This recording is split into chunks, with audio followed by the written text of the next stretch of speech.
Grab your pre-workout and turn up that volume. It is time for a new episode of the Powerlifter's Den with your host, Cam Smith. Hello, everybody. Welcome back to another episode of the Powerlifter's Den. I'm your host, Cam Smith, and today I'm bringing on a friend of mine that I met back in February. We were the first two trainers of Evolve, and someone who's been kind of a mentor with me along with John these past 6-7 months, something like that. Charlie, why don't you introduce yourself? My name's Charles Montalbano, or Charlie, or Chuck, wherever I'm from. And we actually, it's funny because me and you met at a meet randomly, like 2 years ago. Was it 2 years ago? Yeah, it was all out of bubblegum. It was February of 2022. Yeah, and I wasn't even competing. I was just going to handle people. And like you were there, and like at that time it was weird because I didn't even know John. And like John was there, and there was like 6 of us there who are now like all day training partners, which is just like, it would just happen to be a very random thing. But the mass iron was a great. I competed 3 times there, so it was too good to not go down there and help out where I could. Yeah, but yeah. So it's funny that you bring that up because like I said, we found that video of like one of my bench attempts, and like all like me, you, John, Rachel, and all of us are in there, and we're like at that point we didn't even know anybody, so it was very funny. Yeah, it's hilarious hearing John talk about that too, because I'm 6'5", so I'm like an anomaly in the kind of sport. And he's like, "Who's this big dude?" And I was like, "Dude." Then I look at John and I'm like, "You're an enormous human being." Yeah. You're like, who's that big dude? Yeah, exactly. Yeah. So I think that was my second first full meet. But so when did you first start competing? So my first meet was 2017. I did the Winter's Wrath in Lebanon, New Hampshire. It was put on by Jamie Matta and his wife.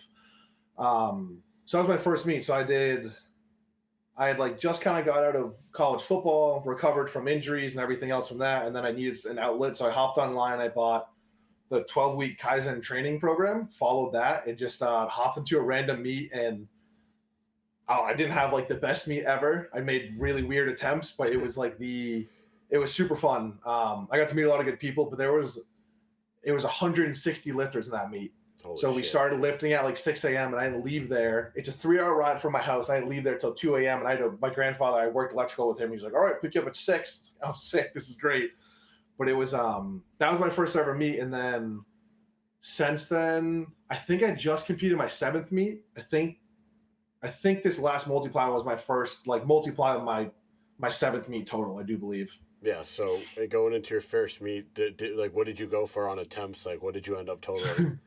So my opener on squat was 5. I went 500, 515, and then I missed 525 on squat. I opened bench with 365, hit 385, and then I missed 400. And then deadlift, I opened with 525. I went 545, and then I was going to go 560 because at that time 550 was my best. And my dad was like, "All right, we've been here for 8 hours.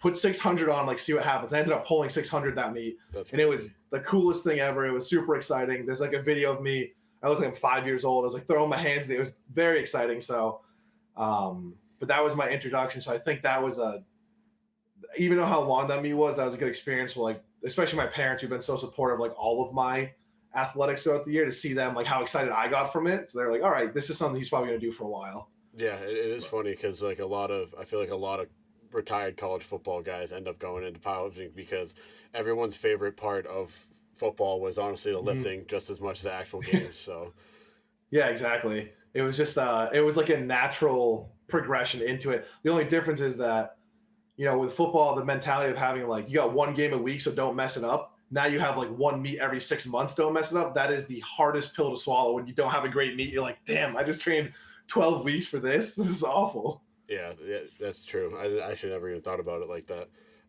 So I guess kind of going back into your football career, maybe kind of what led you into training, what kind of led you towards powerlifting after football and things like that.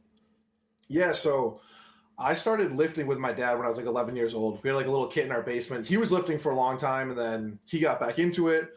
And then I couldn't play. I played middle school football my first year because I was so big that if I were to play Pop 1 or AYF, I would have been like playing with 16-year-olds like an 11-year-old. So I played my first year of football was my 7th grade year. and then I played all the way through college and stuff. But with him, I got into an actual gym. At the time, they weren't taking teenagers, but he did their IT work, so they got me in when I was 12. So I was working with him and his personal trainer twice a week, and I did that from when I was 12 years old until I was a senior in high school. I would train 2 days a week before school with a personal trainer at like 5 a.m. And then we would hit the gym kind of like whenever we could. And that was throughout all seasons, especially during football. We pulled back a little bit, but during like when I did basketball for like a little bit, and baseball, we would go hard because like I was not good at those sports. So we would lift. We lifted during those sports for football reasons, but we started getting stronger and stuff, and that was kind of the mentality was like we need to get strong for football. So we did a lot of strength stuff, and then I'd work on agility stuff with a trainer, whoever it might be. But I was extremely fortunate because my first 3 years in the gym, I never touched the barbell. We would do all body weight stuff. He taught me how to squat properly. I couldn't do push-ups. So I'd put a band around my waist, and I was doing push-ups to help me do them. And then I'd start doing like one push-up too, and then you kind of progress. But yeah, my dad just, my dad's a big dude too. Right now I'm 335 because I'm big, but my dad got up to, he's like 5'11", 6 feet tall, and I think he was like 320 at some point. Mm-hmm. And he knows like that's where my progression was going if I didn't really do things. So he would never really let me sit around and just kind of sit there. So we'd always go and lift, which was good. Yeah, so I guess kind of talking about your weight, I know you've gone through a pretty big weight loss journey and then now into just becoming probably, hopefully, that same size, but just all muscle. So if you want to talk about that. Yeah, absolutely. So I was, my senior in high school, I was 285, and then I went to Bridgeton Academy, which is an all-boy prep school, because I wanted to go play D1 football. It's everyone's dream, but you can't really do that out of a small-town high school. So I went to Bridgeton. I got to 330. And then my freshman year of college, I was like 335. And then I got like riddled with injuries. So 2 weeks before I went to my first year spring training, my appendix ruptured. They had to cut my appendix out, cut a bunch of my ab muscle out. I was in the hospital for a week. I was jaundiced, like everything was bad. And, being Mr. Tough Guy, I'm like, I'm going to camp. So 2 weeks later, I was sewn up. They brought me to camp. 3 days in, I passed out on the field. And they gave me like 6 pints of fluid because I was super dehydrated and all my inner organs were swollen, like wicked bad. So I spent like a year kind of trying to recover from that. So I pretty much went sepsis, and like they didn't really say anything because they didn't know that I did. So I finally like recovered from that. And at that point when I was recovering, I probably was like 340. And then I got rhabdo and I couldn't walk for like 2 days because my legs seized up. And that's like what happened to me. So then I started getting heavier and heavier. So then I was like 360, and then I was 380, and then I was 400. And then when I left Central to go play at Fitchburg State, I remember the last time I weighed in there, I was 450. And I was like, damn, like I'm heavy as shit. Yeah. And then the last time I stepped on a scale, I was like 473, 474. And that was like a big turning point because at that point I had dislocated my hip. I needed hip surgery, and the doctor literally came in and said, "You're too fat to do this on." So I went from 470 in 6 months. I dropped down to like 313. I dropped like 200 pounds in like 6 or 8 months to get the surgery. And the guy was like, you know what, like you were dedicated, like we'll do the surgery. They got my hip squared away. Kind of went through like another like rough patch, and then I went back from 330 back up to 380, not like good weight. Yeah. And then that's when like I kind of found like, all right, I got to take care of like my sobriety and everything like that too. So I finally, from there, I plucked away, got back down to my lowest, I think was 268. Even we were just looking. So a year ago, I was like 278, 280. So I was pretty lean and like low down then, even for being like 280. But I find my strength in the 300 plus range at this point in my life. Yeah. Well, I mean, obviously, you just totaled what was it, 2,050 at this past meet? Yep. Total 2050. Yeah, so it was your first multiply meet. I mean, you didn't start hopping in gear until I think April. Was it after the? Yeah, it was after the MetFit meet. Yeah. Yeah. So I mean, obviously you have a great teacher, a great mentor for it. Do you want to talk about kind of the journey of learning the gear so far? As I mean, obviously it's something that I'll probably end up doing at some point. Yeah, and it's for me it was more of like a trust thing with my own body because my hips are garbage. I have very bad hips. They're arthritis filled, had surgery. So the squat stance specifically was very hard for me to get used to because you got to go wide and like I wasn't sure if my hips could take it. So even for the first 4, I was 4 weeks out from this competition when I finally said screw it and I put my feet wider and everything worked fine. Yeah. So like it took me a long time to get used to that, and the whole like sit back and have the weight counter you is it's very scary. Like you're like, oh, I'm gonna fall over, but you're not. Like everything's gonna be fine. Um, the biggest thing I learned was just do it. Like once you pick the weight, just go for a squat and then you'll get it. But in my mind, I was talking to again, obviously John. So my perspective of multiply is through John. Mm-hmm. So I see him do these squats, and I go to his meets, like the one, blue collar, where these dudes like pretty squatting 1100, and these guys are squatting this weight, and like that's my perspective of multiply. And then I go do a local meet, and I out total everyone by hundreds of pounds. And I'm like, like that's the realistic multiply kind of look. But we see everything on social media, these guys doing this and doing this. So I squatted 805 for a huge PR, and I'm like, I wanted 850 and I missed that. Like I want 1,000. You want these numbers because you see everyone else doing it, and you're like, I want to do that. So my transition's been great in that sense. But even for like bench, I hit 570. I missed 6, or I missed 570. I hit 570.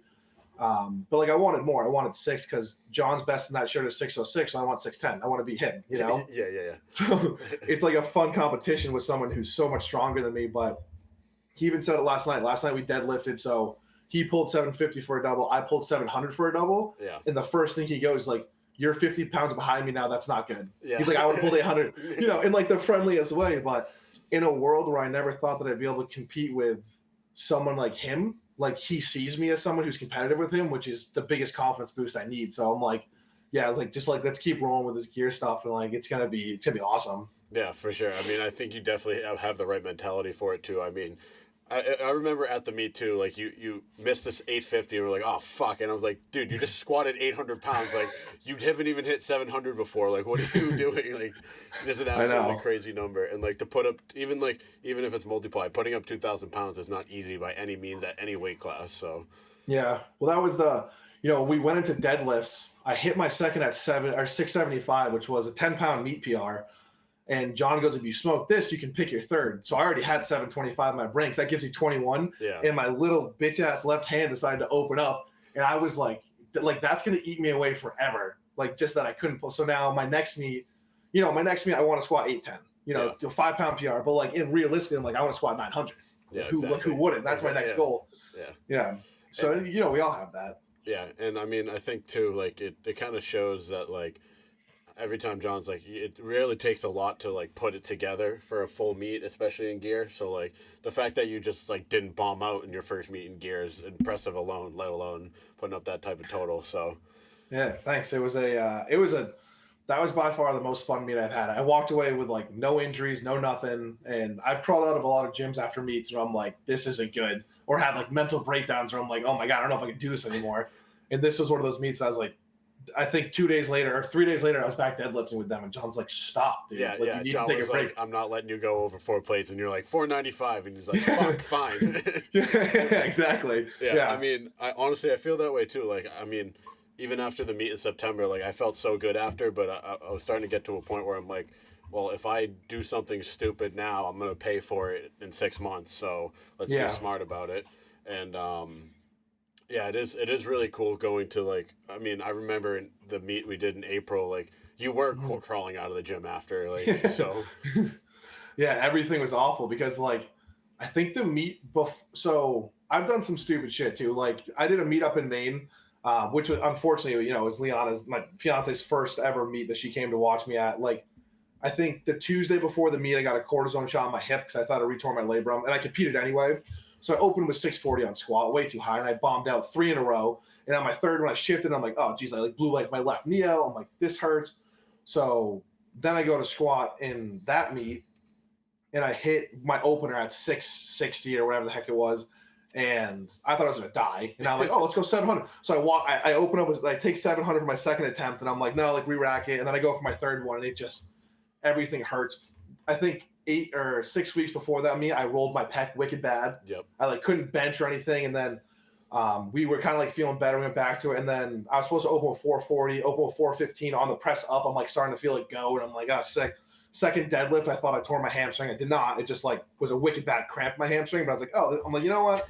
just call it here for the day. We'll walk out of here. Yeah, and But it is fun. Like, I mean, we've only been like, I guess, part of the crew for what, February to, so 8 months or something like that, mhm. and like we've already gone through so much together as a team, like so many meets. We've It's kind of impressive, to be honest. Like, even like some of the outside people that have been talking about this gym are like, damn, they're really putting together something good. Yeah, that's what I keep getting. I'm hitting up people I used to live with who want to stop by and they see like what we're doing and they're like, it's crazy. And, it's a reflection of John and Steph, how just they're such good people and they surround themselves with good people. And fortunately, these good people are strong as shit too. So it's like a really good mix. And the nice part is that we're young too. Like we have a very young crew. I think, John's probably our oldest. I mean, other than Oki, but Oki's like, he's the Yoda. timekeeper of the Yeah. crew. Correct. Yeah. Yeah. But, we got people who are 20, like Jake, and like you guys who are, 23, 24, 25. I'm 28. John's 30. So it's like, we got this super young crew of a ton of potential coming up. And um, it's nice too, because, me and him are geared lifters, but a lot of you guys are raw lifters.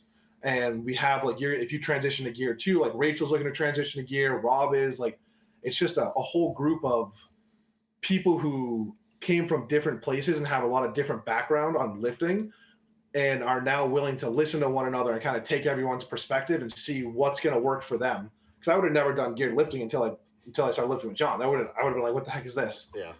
Which is funny too, because like even like what some of the other guests I've had on, like especially and anyone over like 35, they're like, "Yo, raw lifting wasn't a thing. Like that wasn't powerlifting. That was like just training." Mm-hmm. So it's funny to see that like this is still like the raw era, and it's kind of funny too because you can see like the multiply kind of getting the attention it never got really too. But whether it's Mm-hmm. bad or good attention, PR's PR. So Yeah, exactly. And the sport is we were talking about this earlier. It's very from the outside perspective, it's an extremely like opinionated sport because maybe a judge calls this depth and they don't call this one or the next one, whatever it is. But I'd say like pretty solid across the board. Like it's been pretty good with like unanimously, most of these world records and stuff. Some of them are garbage. Don't get me wrong, and everyone knows it too.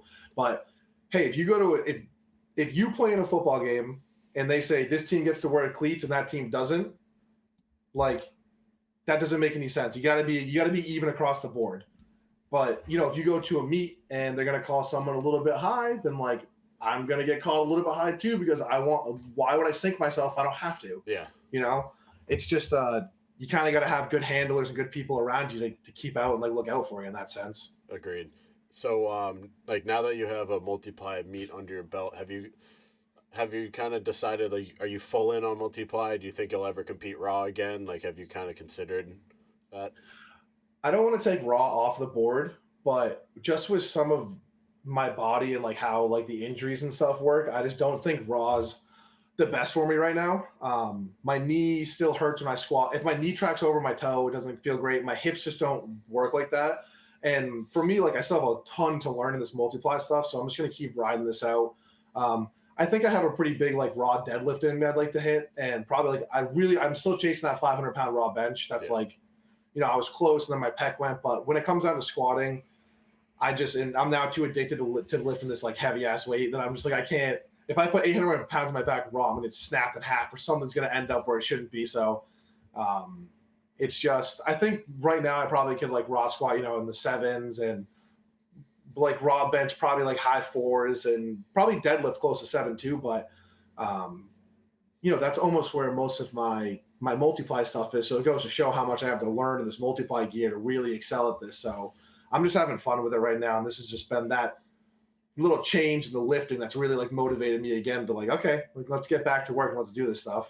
Yeah, and with some of your like training, I guess like I want to be able to use gear as like a means to overload my training. Mm-hmm. I guess kind of I know John obviously is training a few other people from the gym, but he's kind of like the only you're like the only multiply guy that I know he's training. So I guess kind of what's like the experience been like with him? Like what's some of the things that you've maybe taken away that like could translate to a raw lifter as well? So some of the biggest stuff I've taken away is that like after your compound lift, it's not done. So I was always a big one. I go and hit my compound lift, do a couple accessories. Like that's just not how it works. Like we, the competitiveness you bring in the gym with each other goes bar none higher than anything else you can bring in the gym.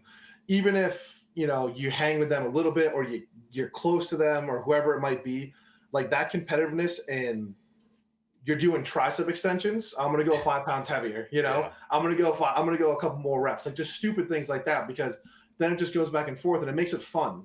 And you don't realize you have to do all the stupid accessory work and just like I think the accessory work's been the biggest thing for me that's like really reflected because I've actually started doing accessory work, which I never really did before.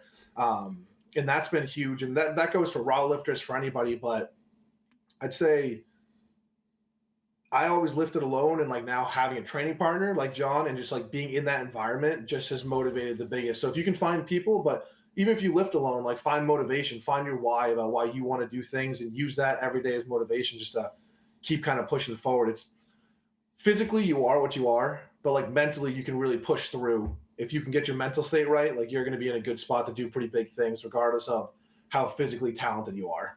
Yeah, I agree. As someone who's a head case, that's Yeah. pretty good. I mean, I definitely feel like I've gotten better at it, and like I'm trying to find like I keep telling Tom at Mass Iron this. I keep telling him I'm trying to find the balance of being smart and mature, but still being a goofball.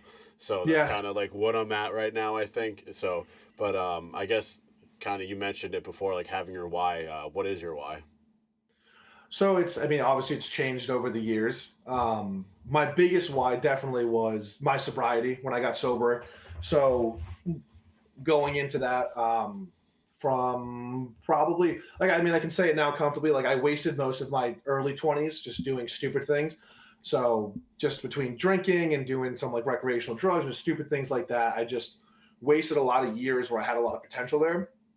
So 3 years in January, I'll have been like 3 years sober. Congratulations. Um, Thank you. And that's been my biggest like why, because like why do you do all this stuff? At first it was because I needed idle hands.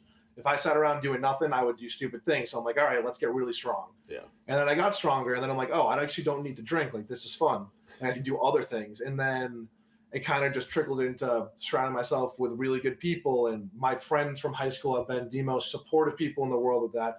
My parents have been amazing with it. Like they're very appreciative. And now, like with Liana, Liana doesn't drink either, and she is probably my number one supporter of my sobriety because she sees it in our day to day life how it just like reflects in. I mean, we're getting married next year, Yeah. and obviously she enjoys everything that we do together. So she bought me my 2 year coin when I got sober. So like, it's just That's awesome. having her there and stuff. So like that's my why is that I want to make everyone around me proud.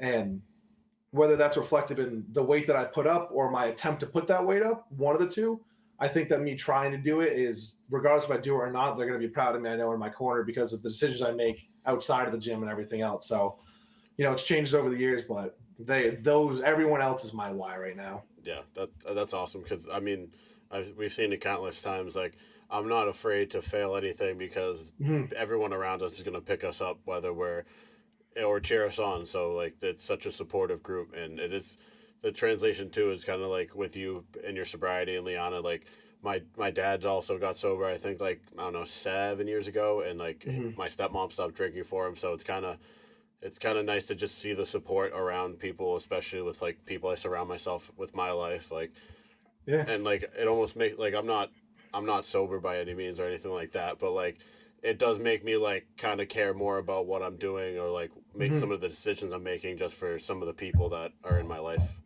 Yeah.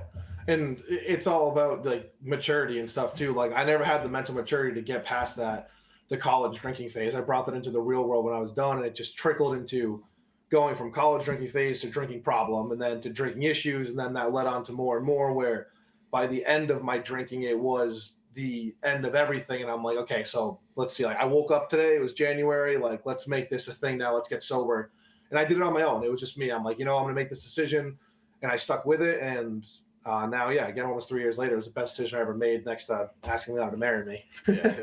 Yeah. Yeah. And for me it was what actually got me into lifting in general was like once my dad got sober, became an addict to the gym. So Hmm. obviously, like I feel like that's pretty common for a lot of people too. Like if they get sober, they're like, all right, you gotta replace it. But like the gym is obviously a good option.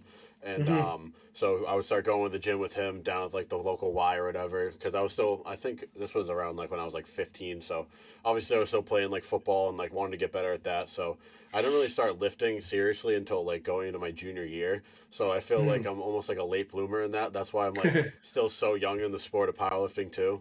And Hmm.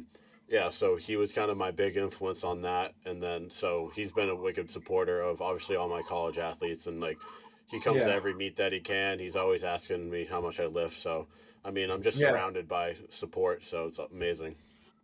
It is. It's awesome. And it's really motivating because you don't want to disappoint anybody. And never that no one ever would disappoint people because you show up and you do stuff, but it's that self saying like I don't want to disappoint anybody, so I got to make sure I do this because you want to show the support for them by giving back by doing big lifts and big things that they show you support. So it's just that's like just the place that we've surrounded ourselves with, which is not a bad spot to be in. Yeah, it's awesome. And I mean, like, I'll never forget, like, our first Sunday lifting at Evolve. Hmm. Like, it was, you would think, like, you put a bunch of people that barely know each other in a room to do max effort attempts and it would be super scary and all that. But, like, I feel like that day it's like we all knew each other Yeah. for years and it's been crazy. So, Yeah, it's been crazy. I mean, again, it's been less than a year, and I just asked John to be in my wedding last weekend because that's he's just awesome. become such a good friend. Yeah, he's gonna be one of my groomsmen because he's become one of my best friends and someone who I can rely on. And we got so close to him and Steph, so it's like we really did change this gym into a family, and everyone's there, and everyone has their own role there. Like you were saying, like Oki with Yoda, like Oki's there every day. He's spitting duct tape together, but the dude shows up every day and he's still pulling 600s and squatting the sevens and doing these crazy things. And it's just he's a guy that when he shows up, when he gives you a smile, you're like, all right, like he's smiling through some pain right there, but he's excited to be here. Yeah. So that's a nice man. Everyone has their own things they got to deal with, but when we show up all together, you kind of put that aside for a little bit and you can enjoy yourself in the gym. Yeah. Um, I guess this is kind of something I just thought of. What's kind of been like one of your favorite moments in the gym at Evolve? Not like at a meet or anything, but like in the gym itself. So honestly, this last Sunday was pretty cool watching John squat that weight and then watching him pass out immediately afterwards. But that was until you kind of sat back and you realized that's like a little over 1,200 pounds in the bar. Yeah. That was a freakish thing to watch. But it's funny because as I you watch that, and then like one day I watched Jess hit a PR on deadlift, and like that was amazing. Like it's to see that light in her eyes, and like watching like Liana hit a PR on bench, and like seeing her get all excited and stuff. And it's cool because when someone goes like Liana will be benching and me, John, Steph, and like everyone's there like supporting and stuff, and everyone just kind of walks over, and there's just random people all around that will just start supporting her. The coolest is I look back in the video of me squatting on Monday, and there's like people in the background just turned watching because they're like, "What is? What's it got to do with bands and chains?" It looks like an idiot, but so you just get random people. But those are definitely some of the big ones. I'd say for me personally, one of my favorite ones was technically before Evolve was open. Me and John went to go visit, and we might have loaded 680 pounds in the deadlift bar, and I pulled a 5-pound PR. Oh And yeah, and that was it was me, John, Steph, and Leon. That's it in the whole gym. And we were just listening to music, deadlifting. Like that was such a fun experience because that was the precursor. Like that was the welcome to Evolve moment for him. Like, okay, this is where it's gonna be. Like we're gonna be here. And that was a really fun one. But there's been Sundays where I'd say Sundays are probably the most memorable days. Like that's the day I'm excited for. Yeah. Which kind of sucks. So I'm like, oh, I hope this weekend's gonna be over soon so I can get the Sunday. Yeah. But you want to enjoy it. But it those are definitely like my most fun days to like watch because everyone's lifting heavy and you get to see people hit PRs or hit these big numbers, and it's just cool. And I think the cool part is that everyone realizes that big numbers are relative to the person. So John's 1,200-pound squat, my 800-pound squat, Jonah's 500-pound squat, and Leon's 200-pound squat are all huge numbers because it's relative to the person. No one's like, oh, it's 200-pound squat. It's like, holy shit, Yeah. that's pretty cool, and it's cool seeing that because it's just everyone respects it, and now everyone kind of knows the different bars and stuff too. So when you see someone doing a camera bar like you last weekend, everyone's like, oh, that's pretty good. Like that's a lot of weight in a cambered bar.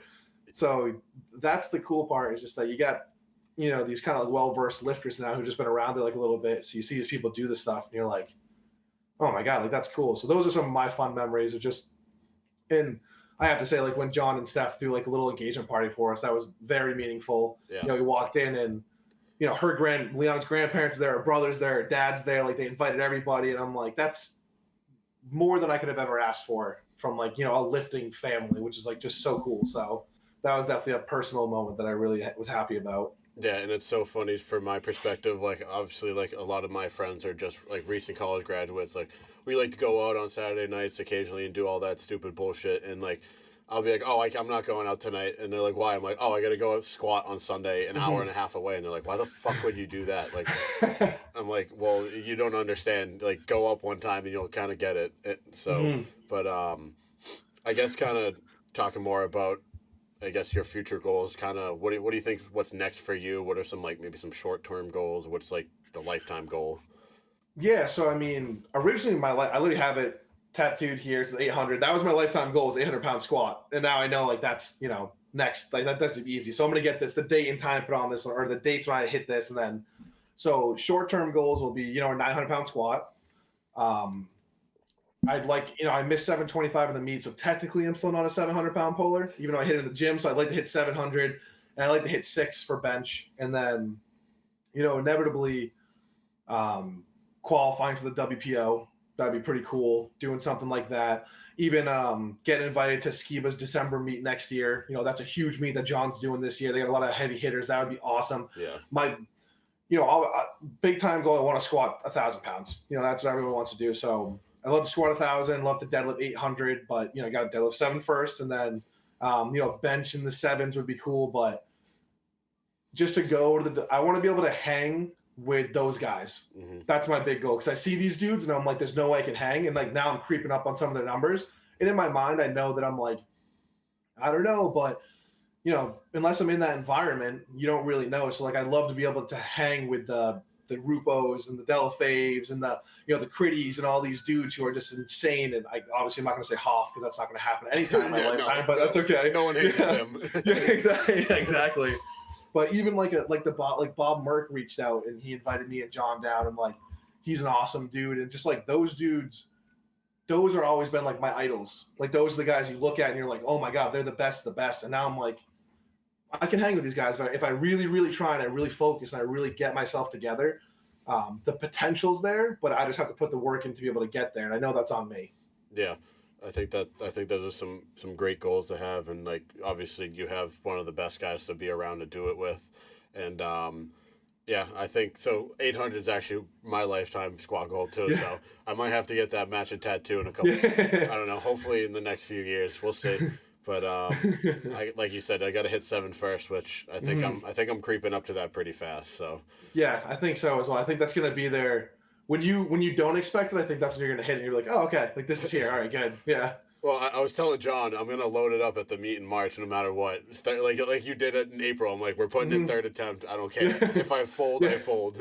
At least you get to feel it and try it, and you're like, all right, good. I tried it, and then I either hit it or you don't hit it, but at least you know what that weight feels like, which is nice. Yeah, and I mean, the only time I've had like anywhere near that was with like the Kamer bar, like the 445 with the 300 and bands, and like it felt pretty comfortable. So hopefully one day when I actually go to pick it, it feels good. And yeah. But like so I think my plan is to do Skiba's meet in March. Yeah, that's what I'm gonna do too. Okay, so that would be fun, and then it'll be fun as fuck to go down in December and watch, I don't know, probably 5 or 6 1,100-pound squats. That's going to be that. I'm more excited for that meet, I think, than I was for my own meet. I'm so excited for that because, and John really lets us be a part of it with him, which is awesome on him. Like I was telling him, even for myself now, I have someone bigger than myself to represent when I go to these meets. Like I want to squat 1,000. So John and Stephen say they have 2 1,000-pound squatters at the gym. And by the time that'll happen, John will probably squat 1,100. So, but like I want to deadlift 7. So we have 2 700-pound, just to represent more than just myself in this sense. Yeah. And John lets us really, he's super vocal about how thankful he is for all of us and how we help him out and all these things. And to me, I'm like, we don't need that, because like we just want to do it because you open up your gym and everything else to us, and like you just help us out. So, we wrap his knees, we help with this, but as I found a multiply, when you get your knees wrapped, you're sitting down, you can't even stand up. So you need someone to pick you up where you can't do anything. But it's just it's cool having him let us be involved like that. So I think that December is going to be awesome because he's gonna turn some heads with what he does. Because I've just trained with him every day. I get to see his mentality and excitement and what he's been doing in the gym, and it is freakish. Yeah, he's the strongest I've ever seen him by far, and we haven't even touched like weight that is. And don't get me wrong, that squat was probably one of the heaviest squats. So that's what you call an RPE 10 right there. Correct. Yeah. That was, and he grinded through a bands and chains 1,200 pounds. So like, how do you like? It's crazy because he wants it right now. I can tell he's finally feeling better. Like he really wants it, and it's fun to be there every step of the way to watch that. So it's cool. Yeah. So I guess for you, obviously, like powerlifting is a huge part of our lives, but at the end of the day, it's still a hobby. It's not, we can't make a career off of it necessarily. Kind of what do you find is like the balance? I know Liana has like support for you, so it's kind of, and family supportive of it, but like in terms of like work-life balance and all that, like what is some of like your favorite things or like tips and tricks that like keep you in check? Yeah, absolutely. So, I mean, obviously, I work IT, so I work for my dad. We're working for him for 6 years. So, yeah, no, absolutely. It's not, when I show up on site, people are like, "Oh, you're IT. That's a little different." You do not look like the typical IT guy at all. Well, I talk on the phone to these people, and then I show up, and they're like, "Not who I thought it was." Like, I'll take what it is. But no, it's nice. We do that, and then pretty much every day we work, we go to the gym, we come home. Me and Liana eat dinner together every night. We shower, we go to bed, we talk for like a little bit. We try and especially make time for each other because we're so busy. Yeah. So even if it's an hour or two, like throughout the day, we just try and make time for each other. But then, since we started dating, I not that I'm a very good line dancer, but on Friday sometimes we'll go. Like this Friday, we're going line dancing. Oh, you gotta invite me. I want to go. Yeah, if you ever want to come down, we go to Rascals on Friday. It's fantastic. She's been going. She was in high school. She knows all the dances, but we'll go on Fridays and she'll dance and I'll do some learner beginning dances stuff. And it's fun just to get out and do stuff. And then Saturdays, we normally it's been busy recently because she's like looking for wedding dresses or I'm doing stuff and we're back and forth. But if we're both home, just try and clean the apartment a little bit and then just take some time for ourselves. This Saturday, we're doing our engagement shoot. We're going to Rhode Island. So we're going to do like a date night afterwards. And we just try our best to like make time for each other because my whole family just moved to Florida. Mm-hmm. So I don't really have a lot of family around here anymore. I mean, her family's now my family too, and they're amazing. So, but we definitely find solace in each other when, we're bored or lonely or whatever it might be. Like we're always there with each other. So we just kind of do what we can, but it's tough. Like before we started dating and stuff, I was living in an apartment by myself. So you kind of don't know what to do. So I would just like go to the gym for hours and then I come home and like eat dinner and just go to bed and it gets monotonous after a while. That's exactly what I do every day. Yeah.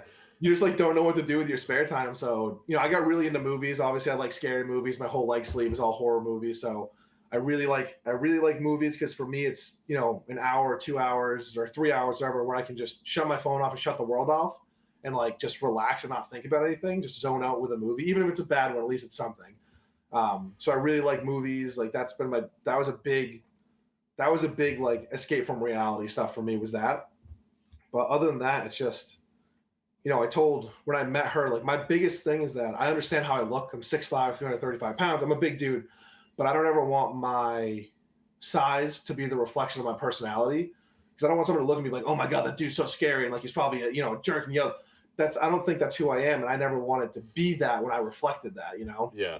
And it is funny that you say that too, because until you're like in the gym for a while or you're like in the world of powerlifting, like you see these big scary motherfuckers and you're like, that person probably hates everything that breathes and is impossible to talk to, but ends up being the nicest guy you'll possibly find in the gym. And I think you're probably a prime example of that. So I appreciate that. Yeah, it was just something I never wanted to be like the reflection of like a meathead in that sense because I understand how I look and I enjoy this. I like, I worked hard for this, but it's like, this is just who I am here. I'm a different person outside of here where I like doing things. And, when Liana asked me to move in with her, I cried at the kitchen table. I was so happy. I was like, thank you. I'm definitely not scared to show my emotions and who that is. Cause I don't, that's part of life and part of being who you are. It doesn't take away from your masculinity or anything like that. It's okay to show your emotions a little bit. Yeah. Yeah. So I guess speaking of scary movies, we got the charity deadlift event coming up. Unfortunately, Porter lost his battle, but at least we'll get to raise some money for the family. So kind of, I guess, what's kind of your plan for that? I know you and Liana might be doing a matching costume. Do you have any plans to, I don't know, pull a big number or anything like that? So me and her do have matching costumes, but we changed from what I told you. We changed it so it's not. You guys will not know until we show up, and these are probably we're very proud of these costumes. They're going to be amazing. But I think I'll probably end up pulling Raw is my guess. Like I don't think I'm going to put the suit on. Maybe I will. If I put the suit on, I'd love to pull like 735, 740 if I could. Okay. But if I stay Raw, I'd love to hit 700 Raw. Like that's that's a big goal. But kind of just like either 700 Raw, or if I'm going to go lighter, I'd love to hit like 600 for a set of 10. That'd be fucking cool as shit. I mean, I think I'd pass out, but that would be mean because you know exactly why. Because John's gonna do that too, and then I'm gonna have to pull it. Yeah, I mean, so I'm gonna be taking a crack at 6, and if I miss it, I'm fully blaming the costume.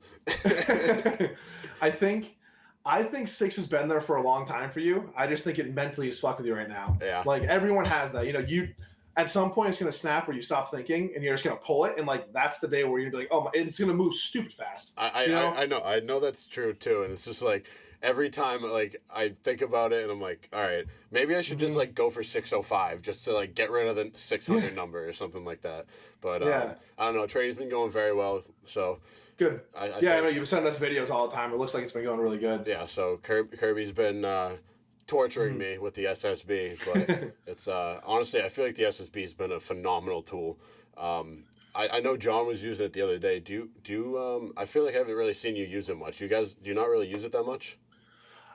We use it here and there sporadically. Nothing. So we'll do either back extension with it, more for like an accessory movement. But I squatted on Monday, so he didn't want me squatting on a Wednesday before we for a pre-fatigue for deadlift. So he just did it by himself. That was an insane setup that Skiba had him do. Was box squat with monsters pulling him, green monsters pulling him forward with and he was he's stupid strong right now. His RP 7's like 7 plates. Yeah. Oh my god. But that was a crazy variation. But we're gonna add it back in because he's never hit a 900-pound SSB squat, so he wants to do that. So I'm like, all right, I guess we'll add it back in. I'll see what I can do there. But I've never had a huge issue like with my upper back rounding too much. Especially on deadlifts or even like with squats and everything. So I don't utilize it often, but I was talking to John and Steph about this. My first experience with a specialty bar, 2 years ago, I built a home gym and I bought a Texas deadlift bar. That was my first different bar. I used to use gym bars. And then from there, Empire got a Rogue squat bar. So then I had a squat bar. This is not including meets. Obviously at meets I use stuff. And then when I got here, I'm like, what the hell is a camber bar and a safety squat bar and all this stuff? I didn't know what any of this stuff was. And I think Empire got a safety squat bar later and I did Hatfields with them, or I think I did like Band-Aid and like chained kind of stuff with them, like a little bit here and there in my previous prep when I worked with Bobby. But no, we didn't do like all these specialty bars, like still very new to me. I've never even like the squat bar we work on, 66-pound squat bar. Like that thing's huge. That thing's a beast. It's massive.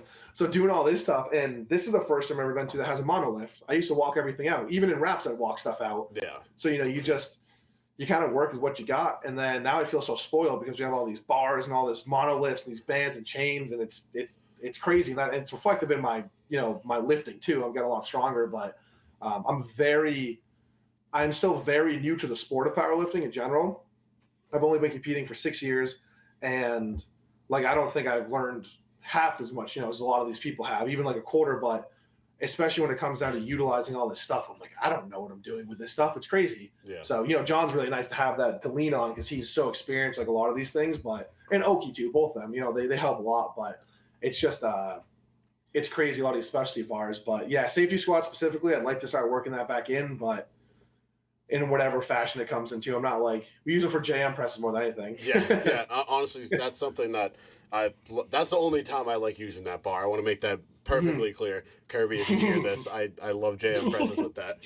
But I mean, I've been kind of spoiled in terms of specialty bars because I've had Mass Iron. And I started like visiting there. Like I don't know, they opened in 2018. I'm pretty sure I visited there since then. Anytime I would max out on squat, I would go there. But I think the best decision for me, obviously, coming to Evolve I would go there every day if I could, but that's just a hike. But Yeah. Mass Iron's a great gym, and Tom's awesome too. So, I mean, they have all the bars and stuff too. And I think the biggest thing for me in terms of my growth for powerlifting was leaving the Y, and so I don't have a shitty gym bar bending across my back Yeah. with 15-year-olds trying to spot me. But yeah, I think it's been awesome. Just being surrounded with all these people. Just obviously the equipment's nice, but it's the people too. So Yeah. I would like to give a shout out to Tommy. Tommy is one of the nicest humans in the world, and he is the most supportive. He's been at most of my meets, like him and his guys, and he was at the meet that I did at MetFit where I didn't do very well. He's like, oh, and then I went to this meet, and he was the first person to come up and say like, congratulations. He also and I'm just not a very like serious person. yeah. So I don't, because if I get serious and I realize how much weight's in the bar, I'm like, oh my God, this is a lot. So, I'm like laughing and stuff. I'm like saying I'm sweating. He's the head judge. And then I finally get serious and I squat and he's like, I would not like to see you mad. And I was like, honestly, man, I probably only got like super mad twice in my life. Like it doesn't happen. He came up to me, John, and Oki, and was like, you guys look like washed up football players, like not the good ones from like a semi-pro team. And he's coming up on Sunday to squat with us. Yep, he's going to be riding with me, I think. Yeah. We're going to go get breakfast. So yeah. Him and his wife too. They're the nice people that do so much for the sport. They give back so much, and they just quietly do it. They don't look for a lot of gratitude or anything. They're just genuinely very nice people. So I like to, especially with him, I want to give him credit. He's just always been very supportive and nice to me with everything. So he just deserves whatever he's got coming his way. That's going to be hopefully good for him. He really deserves it. Yeah. And I was talking to him yesterday. I know they got some things in the works, trying to get a little spark going back there. Yeah, we were talking about it yesterday, and like Tom and John are kind of like my gym dads, and they kind of, it's funny how they both, you included too, you guys treat me the same way. I like to say, you guys lift my chin up and then uppercut me. So it's a good, you got to coddle and then beat the shit out of people sometimes. That's how it works. Yeah. All right. Well, yeah, I think to kind of wrap things up, just the old infamous question: if you could give a new powerlifter or someone going into their first meet one word of advice, what would that be? Just do it. Don't be scared. Everyone's scared. No one looks good in a singlet. No one looks good in a singlet. Don't worry about that. Hey, my Hulk singlet is gorgeous. Just the biggest thing for your first meet is you're going to be nervous, and it's going to be the best nerves ever. Hit your first squat and then just enjoy it, because that'll be your last first meet. You'll never have a first meet again. So 10 years from now, when you've competed in 20 meets and you totaled 2K and you did all these big things, remember where you started, where you missed your 525 third attempt, which is now what you want to try and bench. Remember those times where, hopefully if you have a support crew there, you're doing it on your own, you get to remember those memories. And at the end of the day, those numbers from your first meet aren't going to mean anything. It's just the memories that you make of those first meets that's going to mean the most to you. So just remember it, enjoy it, have fun, and go lift some heavy ass weights. The whole point of it. Oh yeah, that's awesome. Well, I want to thank you again for taking the time to come on. Been trying to get you on for a while. I just kind of forgot to ask because I wanted to make sure this episode was good and I had everything all set up. I got to get John on here again, and then maybe someday we can all do an episode as long as I can figure out how to make that work. You want to let them know where they can find you on Instagram, and if you have anything to plug or anyone to shout out? Yeah, absolutely. My Instagram is just Chuck DeMonty, DeMonty. And then, that's Facebook too. It's just Charles Montalbano. Not my grandfather. It's going to be me. But, come visit Evolve. I'm there every day. Anyone who wants to come down and visit, first day is free. And just get a lifting with us. It's super fun. Just enjoy yourselves. And, I don't really have too much to plug or anything. I don't have any sponsors for anyone who wants to sponsor. I don't have any sponsors. Yeah. If anyone wants to throw a sponsor. All right. All right. Well, thank you. That's going to conclude the episode.